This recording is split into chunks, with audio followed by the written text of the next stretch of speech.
Fish, the ever-growing demand for them gets larger every day. What will be left if something isn't due to control how much we take? Have you ever went fishing? I'm sure most of us have at one time in our lives, and how it can be fun to reel in a big fish, the struggle of trying to catch a fish, and the accomplishment of actually catching it. But what if there's nothing left for the next generation? I would fish every day if I could. I grew up on fishing with my dad and my friends, and I've seen firsthand the effects of overfishing, and I used to do it myself.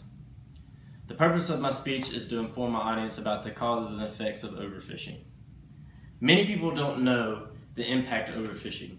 I'll be like to explain to you what the causes and effects are on overfishing from a commercial fishing perspective, how overfishing affects fish populations, and how we could affect other people in changing the way they think about overfishing. Now I'd like to explain what the causes and effects are of commercial fishing.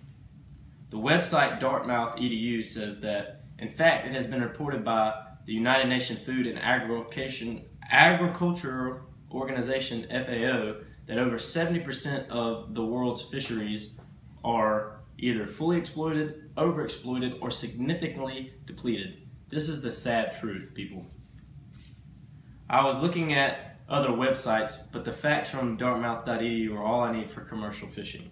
Like, the annual total globe catch of fish is 124 million metric tons, which is equivalent in weight to 378 Empire State Buildings. Can you imagine how that is affecting our seas? Dartmouth.edu also explains that for every ton of prawn caught, shrimp, 3 tons of other fish are killed and thrown away. This, in the trade, refer to this practice of inadvertent catching of other species as bycatch. This doesn't sound like very good numbers. To me, more fish are killed than what the number of desired catches caught.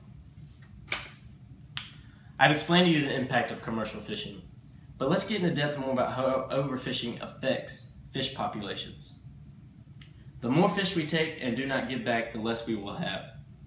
In the future, NationalGeographic.com says Atlantic cod, the more we will have in the future. NationalGeographic.com says Atlantic cod and herring, California sardines were also harvested to the brink of extinction by the mid-1900s due to overfishing.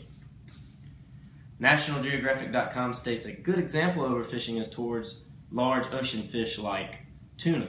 The bluefin tuna population has declined severely from overfishing and illegal fishing over the past decades. In 2003, scientific reports estimated that industrial fishing has reduced the number of large ocean fish to just 10% of their pre-industrial population. That is very sad. Now, last, I would like to tell you how we could affect other people in changing the way they think about overfishing.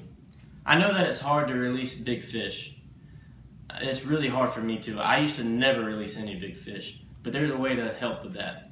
There are people that make replicas of fish with just the measurements and the weights of your fish, and then you can release it right after you're done weighing it and measuring it. Also, bigger, older fish lay more eggs and taste very bad to me. Now, I know fishing can get expensive, and you want to keep as much as you can as you go out, but don't be greedy. Only keep what you need for the next time you go fishing.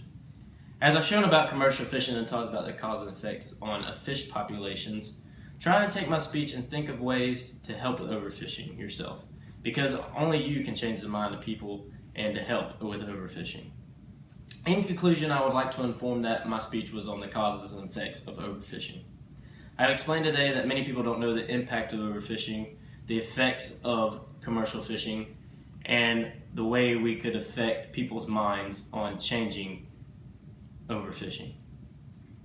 I know overfishing firsthand.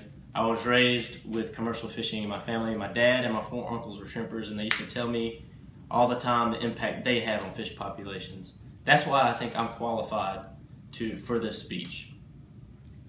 I want to be able to go fishing when I'm a grandpa and get to see my grandkids smile on their faces when they reel in a big fish.